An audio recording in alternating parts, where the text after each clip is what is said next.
نيرتراوين سدت حدش نجر كونت زي كونه دحر ممتعنا ጽነት ግን አዝዩ ዝበአሰ ምዃኑ ኩላትና ንሰማማ አለ ሐቂዩ UNHCR ከም ዝሕብሮ ኣብ 2016 ጥራሕ ልዕሊ 52,000 ኤርትራውያን ሃገሮም ገዲፎም ከም ዝወጹ ጸብጻባቱ ይሕብሩ እዚ ቁጽሪ ዝኽረን ኩሎም ባር ኤርትራ ምስተና በሃገረን ሕድሕድ ኩናት ዘለወን ከም ሶርያን ሶማልን በብዝሕ ዜጋታትን ካብ ዝሃድሙለን ሃገራት ዓለም ኣብ ቅድሚት ተሰሪዓ ትርከብ ካብ ትሕቲ ዕድመ ጀሚርካ ነፍሶ ጾራት አዴታት አደ ቆልዑ እንኮላይ ሱንኩላን ተጋደልቲ ከይተረፉ በሰሃራን ባሕርን ገሮም ዳግማይ ናጽነት ንምርካብ ካብታ ብናጽነት ክነብሩ ላይሎም ህይወት ዝወፈዩላ ሃገር ይስደዱ ኣለዉ ከም ኩሉና ንፈልጦ ስደት መሪር እኳ እንተኾነ ንዓና ንኤርትራውያን ግን ኣብታ መጀመርያ ኣብ ሃገርና ወፂና ንኣትዋ ሃገር ሱዳን ወይ ኢትዮጵያ ምስ ነረገጽ ካብ ብዙሓት ፈተውቲ መቕርብናን ናይ ሓጎስ መልእኽቲ እዩ ዝመጸና ኣብ ኤርትራ ዝተረፉ ቤተሰቡን ተመሳሳሊ መልእኽቲ እንኳ ሓገሰኪ ወድኹም ብሰላም ኢትዮጵያ ኣትዩ እንኳ ሓገሰኩም ወድኹም ብሰላም ንሱዳን ኣትዩ እንዳተባሃሉ ፈተውትን ደቂ ገዛውትን ምስ ቤተሰብ ተኸፈልቲ ሓጎስ ይኾኑ ኣብ ግዜ ደርጊ ስርዓት መንግስቱ መንስያት ካብ ቤተሰቦም ኮብሊሎም ንበረኻ ከይከዱ እንካሃድኖም ኣብ ግዜ ህግደፍ ከዓ በአንጻሩ መንስያት ናብ ስድሮም ኣብ ዝኸዱሉ ግዜ ኣብ ውሽጢ ሃገሮም እንከለዉ ኮብሊልኩም ተባሂሎም ብገለ ኣባላት ሃዶም ተኣሲሮም ናብ በረኻ እዮም ዝውሰዱ ወዲ ሰብ ካብ ቤተሰቡን ካብ መቕረቡን ምስ ዝፍለዳ ኮብሊሉ ይበሃል እምበር ኣብ ሕቑፊ ስድሮን ሓዳርን እንከሎ ዶ ኮብላልያ ምስ ተባህለ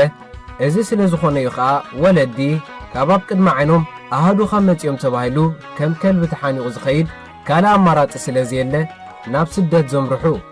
እዝን ካልእን ዘስዓቡ ምኽንያት እምበኣር ብዙሓት ኤርትራውያን ኣብ ጉዕዞ ሰሃራን ባሕርን ዋላ እውን ኣብ መኻዚኖ ናይ ቶማስ ገርቲ ከይተረፈ ህይወቶም ሲኢኖም ክሳብ ሕጂ እውን ይእስእኑ ኣለዉ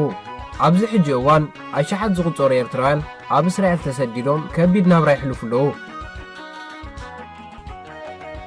ዋላ እኳ ካብ ኤርትራ ጀሚሮም ኣብ ጉዕዞኦም ከቢድ ሽግራትን መጮይትን ሓሊፎም ናብ እስራኤል እንተኣተዉ ክሳብ ሕጂ ግን ግቡእ ናይ ስደተኛ ኣገልግሎት ረኺቦም ኣይፈልጦን መንግስቲ እስራኤል ነዞም ኤርትራውያን ዜጋታት ከም ፖለቲካዊ ሽግር ዘለዎም ዘይኮነስ በአንጻሩ ኢንፊልትሬተርስ ወይ ከዓ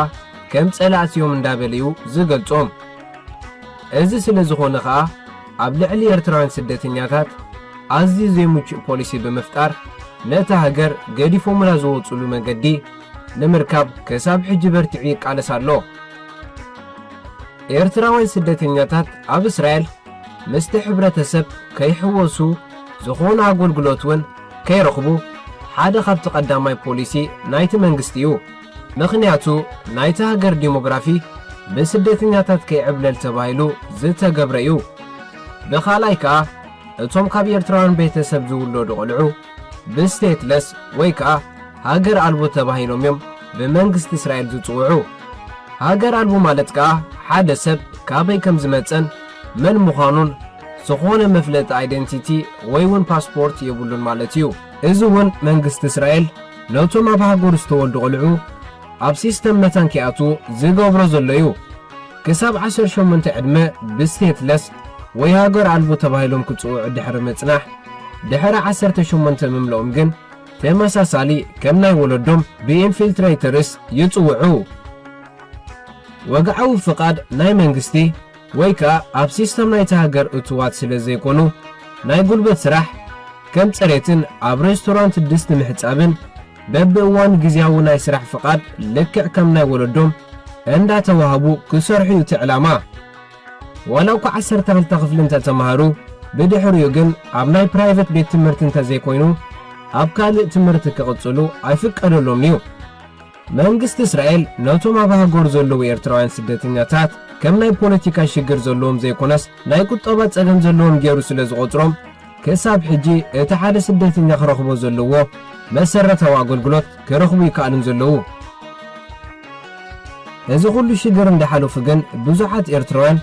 ኣብ ሃገሮም ፍትሒ ክረኽቡ ኣብታ ዘለዋ ሃገር እስራኤል ከዓ ከም ወዲ ሰብ መሰረታዊ አገልግሎት ክወሃቦም ከይተሓለሉ ይቃለሱ ኣለዉ።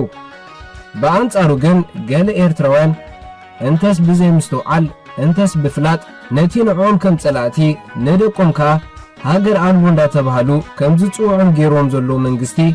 ደው በለልና ክብሉ ነቶም መሰል ክረኽቡ ዝቃለሱ ኣሕዋቶም ከዓ ክጸርፉን ከፈራርሑን ክትርእን ከለኻ ብጥዕና ናይዞም ሰባት ክትጠራጠር ይገብረካ።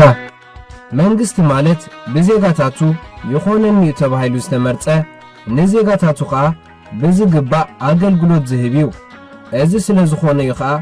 ኣብ ዝኾነ ሃገር ምርጫ ዝግበር እምበኣርከስ እዞም ሰባት